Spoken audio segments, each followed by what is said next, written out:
Hello students, today we are going to study here nucleophilic substitution reactions of different alkyl halides. There are, as we have studied, there are three types of alkyl halides: primary alkyl halides, secondary alkyl halides and tertiary alkyl halides. So which alkyl halide undergoes SN1 mechanism and which undergoes SN2 mechanism, that today we are going to study here. First of all, let us try to understand a primary alkyl halide, the alkaline hydrolysis of primary alkyl halide. So on this point, what type of a question is asked in the examination? That is, explain SN2 mechanism of alkaline hydrolysis of methyl bromide. So first of all, if we take here a methyl bromide, when this methyl bromide reacts with aqueous KOH, to give a methyl alcohol and KBr will be given out there. So here ionic reaction of this is taken here. That is CH3Br plus a nucleophile, that is OH minus is taken, and here the methyl alcohol and Br minus nucleophile is given out. So here let us try to understand. This is a dextra negative charge is there and dextra positive charge is present on carbon atom.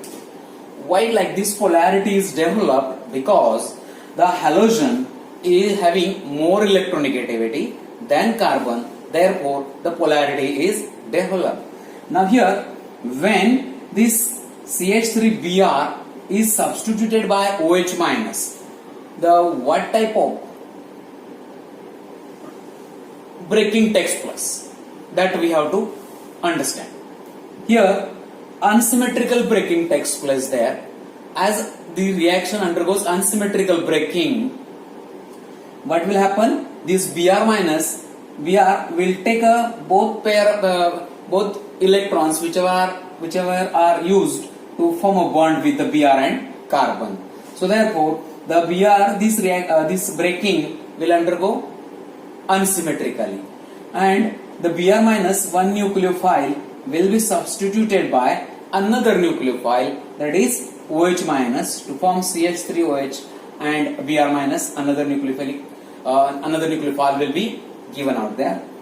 Now if we go to study here a rate of reaction, the rate of reaction is depend upon both the substrates, both the reactants. One is methyl bromide, another is OH minus ion from aqueous KOH.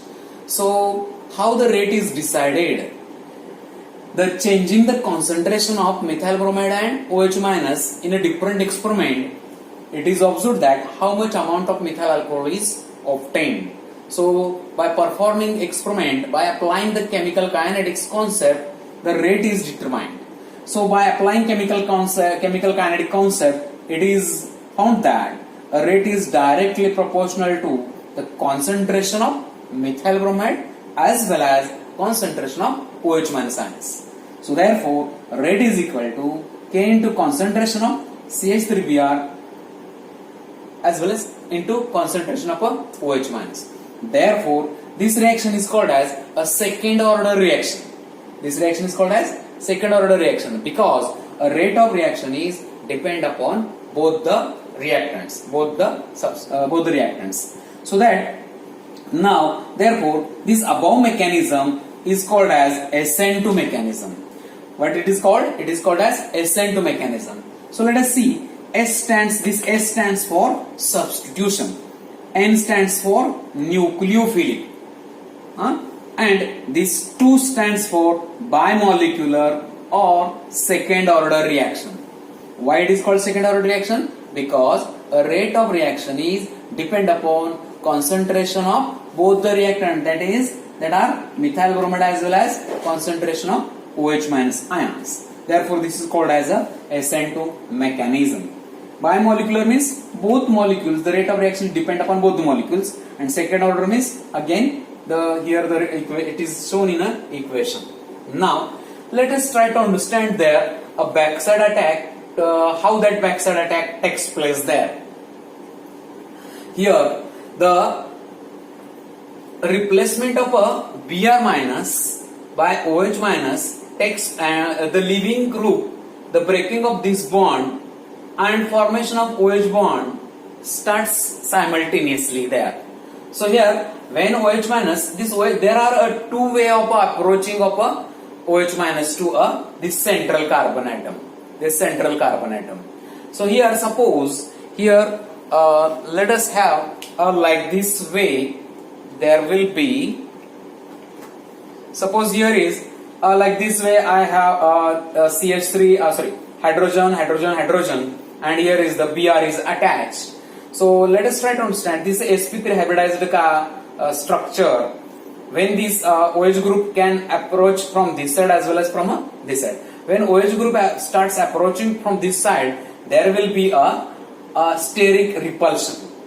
That means this having a negative charge as well as OH having a negative charge. So from the same side of a nucleophile, the attack is not possible. So therefore what happens? The OH can approach to this central carbon atom from opposite to this Br minus. So this is called as a backside attack. This is called as a backside attack. So here OH minus attacks opposite to this Br minus. So here we will get here one transition state. In this transition state, both the nucleophiles are joined together simultaneously. They are attached here, and they will acquire half minus charge, and here another half minus charge will be acquired on a Br minus. So this is called as a transition state. In this transition state, the bond angle between hydrogen, carbon and hydrogen is 120 degree. 120 degree. All three hydrogen atoms and carbon will present in a one plane, and the partially bonded OH minus and Br minus, which is attached to central carbon atom, perpendicular to this plane. How it is perpendicular to this plane, that let us try to understand. For example, here is the plane, and at the center there is a carbon atom, and these three hydrogen atoms are present on and carbon atom is present on a same plane. Here is a one, suppose Br is there, and here OH minus approach here. So therefore the OH minus and Br are perpendicular to this plane.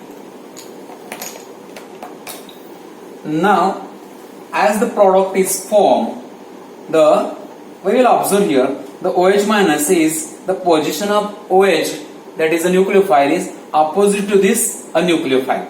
Therefore the product obtained is called as a 100% inversion of configuration.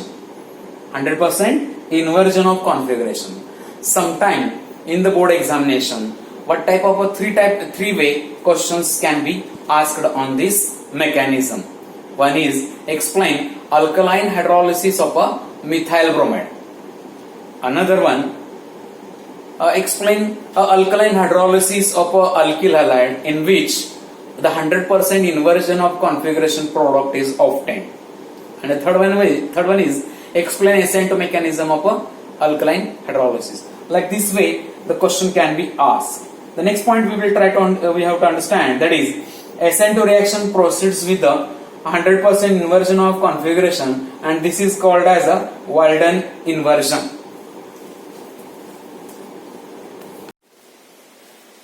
Now next point is the SN1 mechanism. This SN1 mechanism is mostly observed in tertiary alkyl halides. For example, alkaline hydrolysis of tertiary butyl bromide is taken here to explain SN1 mechanism.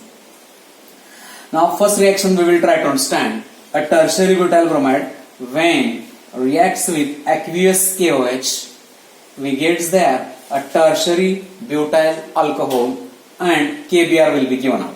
Now ionic form of the reaction is taken here. Now let us try to understand the rate of reaction. Here the alkaline hydrolysis of a tertiary butyl bromide follows a first order mechanism. What is the meaning of a first order mechanism? That is, the rate of reaction is depend upon only concentration of a substrate, that is tertiary butyl bromide. if I want to increase the rate of reaction, only increasing the concentration of tertiary butyl bromide, more yield will be obtained and rate will be increased. Not increasing the concentration of a OH minus. Therefore, this follows SN1 mechanism or first order mechanism.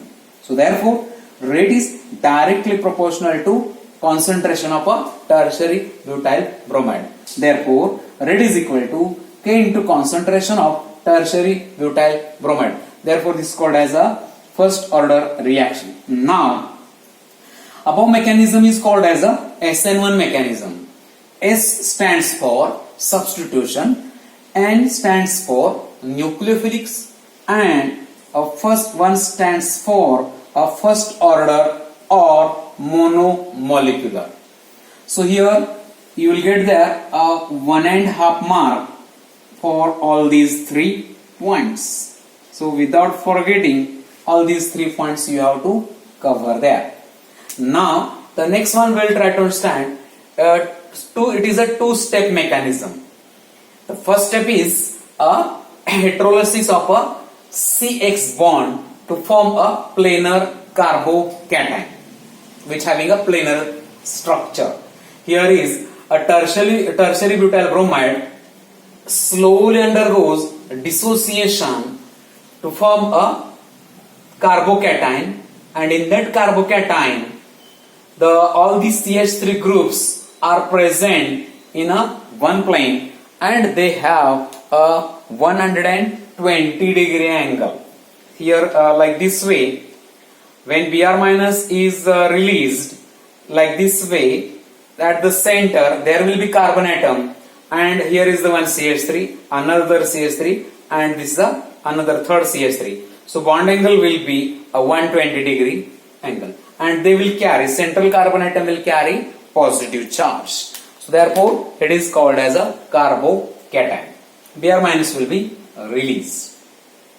Now this is a first step, and this first step is a reversible one, and this also a slow step. Here while in case of a chemical kinetics, a rate of reaction is depend upon slow step. If suppose the multi-step reaction is there, that such a type of reactions rate is decided or determined from only slow step, from not a fast step. So therefore rate is decided from this only slow step. Now next point we will try to understand, that is B is a attack of a nucleophile. The second step is attack of a nucleophile. As we have studied the carbocation, tertiary butyl carbocation is a planar structure. So to approach OH minus to this central carbon atom, that is a positively charged. It is a positively charged. So it is a nucleophilic center is there. So the electrophilic center is there. So nucleophile will attack from both the sides to the electrophilic center. So that this nucleophile, suppose OH can approach from this side as well as from a back side, because there is no any nucleophile is there present. The nucleophile is already given out. So carbocation is formed there, that will act as a electrophilic center. So OH can approach from same side as well as from a back side. So that two types of products are obtained.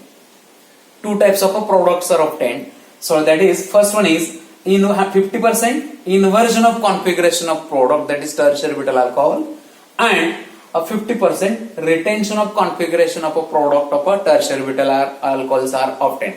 Approximately 50% inversion of configuration of tertiary butyl alcohol, and approximately 50% racemic configuration of retention of configuration product are obtained. So therefore this mixture will be a racemic mixture. If exactly 50% inversion of configuration product and retention of configuration products are obtained, the resulting mixture will be a optically inactive, and such a optically inactive mixture is called as a racemic mixture, that we have studied while understanding optical activity. Now the next point is that when SN1 reaction is carried out at a chiral carbon atom, here the chiral carbon atom is not taken, but if we carry out the SN1 mechanism taking a chiral carbon atom in an optically active substance, if you take, the product form is nearly a racemic one. Product form will be a nearly racemic one. Now, as far as your board examination concerned, again three way this question can be asked. The first one is, explain alkaline hydrolysis of a alkyl halide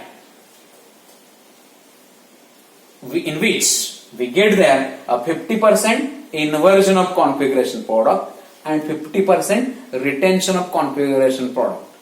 The first one. Second way is that explain SN1 mechanism of a alkyl halide. And the third way, the question can be asked, explain alkaline hydrolysis of a alkyl halide in which we get there a 50% inversion of configuration product and 50% retention of configuration of a product.